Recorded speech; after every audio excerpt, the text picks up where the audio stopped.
Біз кеше колбаса алғанбыз, особая деген. Мына қараң, ішінен үлкен қыртшық деген колбаса. Мына баланың жеп шығарып тастаған колбасасы.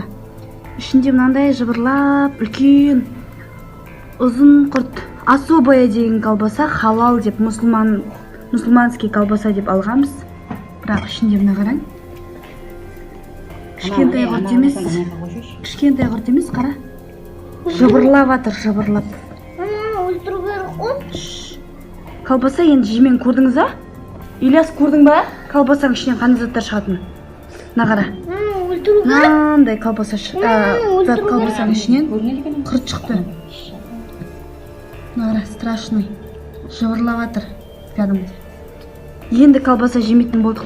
Көзіміз жетті. Нұр деген магазиннен алғанбыз.